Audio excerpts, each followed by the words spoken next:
मोगाच्यानो आतां हांव माणका मोतयां भाग 3 तुमचे मुखार दवरतां. दोंगरा लागीं एक गांव आनी त्या गांवांत विविध धर्माचीं कुटुंबां आनी त्या गांवांत एक कुटुंब पावलूचें आनी पावलिनाचें.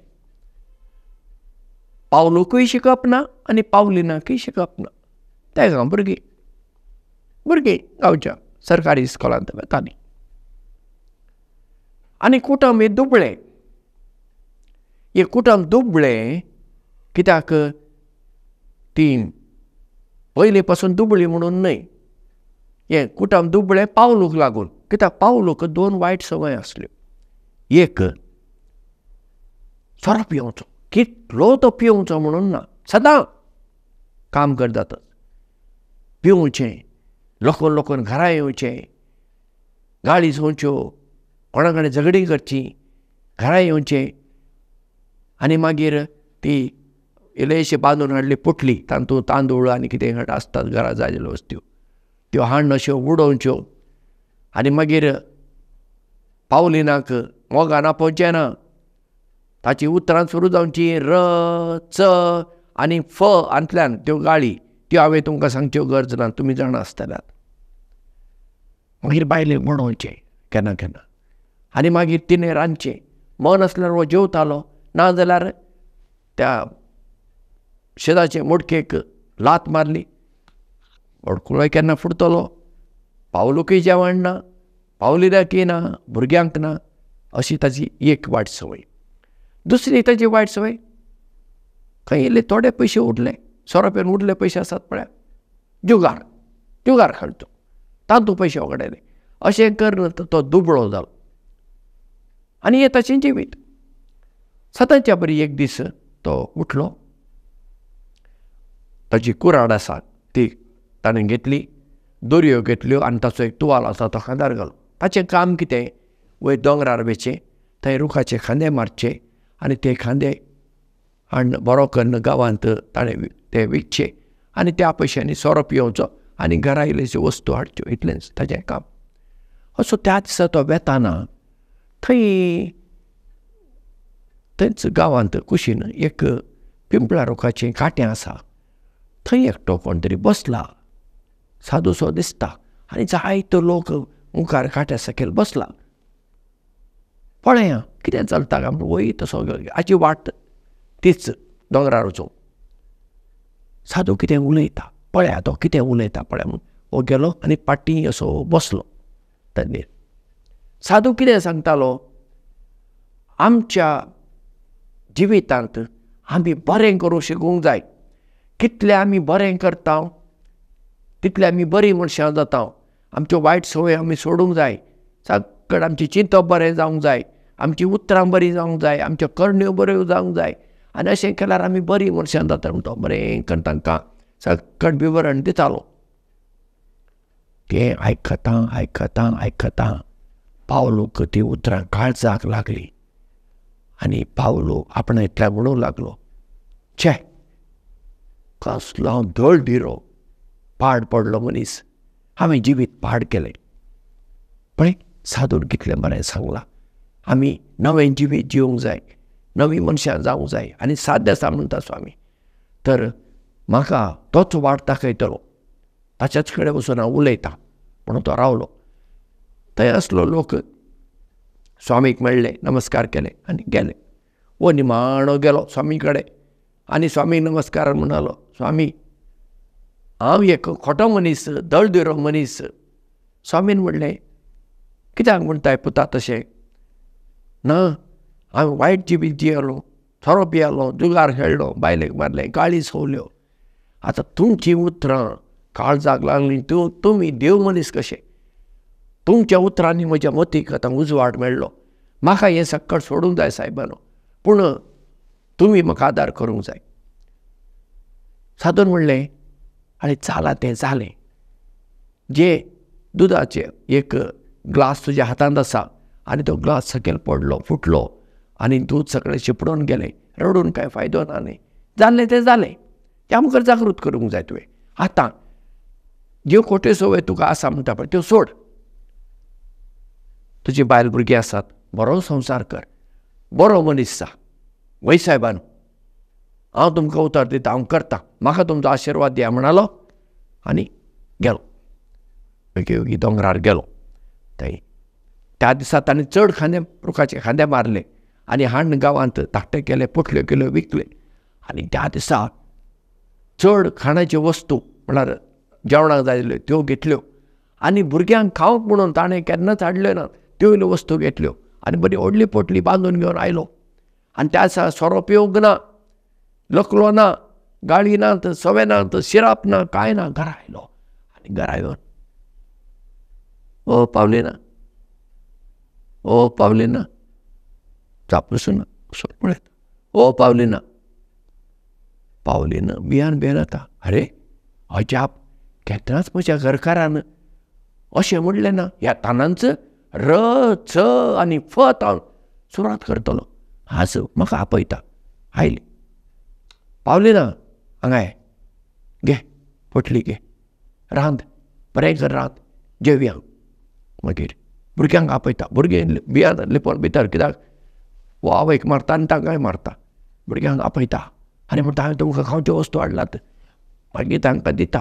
भुरग्यां सांगता, उलयता, हांसता आनी सकट आनी मागीर जेवतात. मागीर घरकान्नीक म्हणटा, पावलेना, हांव तकलां, तूंय तकलाय, चल न्हिद्या. अजाप, अरे जिवितांत केन्नाच म्हज्या घरकारान अशें केल्लें ना. आज हो असो बदल्लो कसो? हाका जालें तरी कितें? विचारून जाता. ओगो रावली. दुसरे दिसा पावलो, परत्यान दोंगरार गेलो, रुखाचे खांदे मारले, तशें बरें केलें, गांवांत विकले, परत्यान घरा कितें जाय वस्तू घेवन आयलो आनी उरले पयशे पावलेना दिवन म्हणटा, पावलीन हे दवर, घरा खर्चा तुका पयशे जाय मू, हे दवर. परत्यान तिका अजाप, पूण विचारूंक भिरांत. अशें 4-5 दीस गेले. पावलो सोरो पियेना, गाळी, सवे, शिराप कांय ना. पावलेनाक गूट समजना. म्हजो घरकार हो बदल्ला गी, आनी बदल्ला जाल्यार कसो बदल्लो, कित्याक बदल्लो तें समजून घेवंक जाय आसलें तिका, पूण विचारूंक भिरांत. आतां एक दीस जेवन अशी न्हिदली आसात. पावलो एक कूस परतून ते वटेन करून न्हिदला. ती ताच्या कुशीन न्हिदला. ती कितें करता, पावलूक आपल्या दाव्या हाताक असो एक मारता. पावलू कूस परतून म्हणटा, कितें जालें गो पावलेना? कांय ना. न्ही, तुवें म्हाका कित्याक उठयल्लो? न्हीद पडना. न्हीद पडना? वय, न्हीद पडना. कित्याक म्हणटाय न्हीद पडना म्हणून? दीसभर काम करताय आनी न्हीद पडना म्हणटाय. पळय, आदीं हांवें तुका कितले त्रास दिलात. काजार तुका हांवें सूख दिल्लें आसा. म्हजे मार, फार, गाळी, सवे, शिराप हेंच तेच कळत हांवें सोडलां. तूं न्हिदे. आनी तो न्हिदलो. हिका न्हीद पडना. थोड्या वेळांनी परत्यान आनी दाव्या हातान अशें घोवाक मारता. तो उठता आनी म्हणटा, पावलेना, कितें जालें? जिवा बरें ना वय? कितें वखद जाय वय? वखद हाडूंक जाय? ना, बरें आसा. तर कित्याक तुवें म्हाका उठयल्लो? म्हाका न्हीद पडना. कितें न्हीद पडना म्हणटाय? दीसभर तूं काम करताय आनी तुका आतां हांवें सांगलें, हांव आतां बदल्लां. आतां हांव तुका कितेंच त्रास दिवचो ना, कश्ट दिवचो ना. सुखान तुजे कडेन हांव संवसार करतलो. भास दिला आनी कशें हांव तुका आतां सांगू आनी कशें सांगूंक जाय? चल न्हिदे आतां, हांव तकलां. तो परत्यान न्हिदूंक वता. आनी थोड्या वेळान परत्यान ती ताका हातान अशें लोटता. तो म्हणटा, पावलेना, कितें जालें? न्ही, म्हाका न्हीद पडना. हे पावलेना, तूं कितें न्हीद पडना म्हणटाय? वय, म्हाका न्हीद पडना. तुमकां कितें तरी एक सांगूंक जाय. कितें सांगूंक जाय? सांग न्ही. हांव तुजो घरकार, हांव तुजो घोव, भियानाका.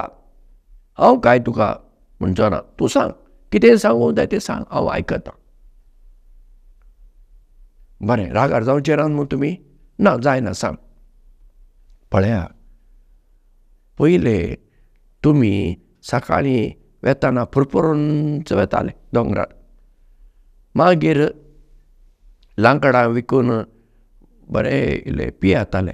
वय गो तें आतां हांवें सोडलां न्ही. पियेताले मात्र न्ही, येताना लोकून येताले तुमी गाळी सवय सकळ शिराप दिताले आनी घरा येतच पोटली अशें उडयताले आनी म्हाका तुमी म्हज्या केंसांक धरून एके फावटी अशें मार घालताले. आनी तेन्ना म्हाका अशी न्हीद पडटाली, आतां न्हीदच पडना. परत्यान एक पिशी काणी कशी दिसता पावलू आनी पावलिनाची.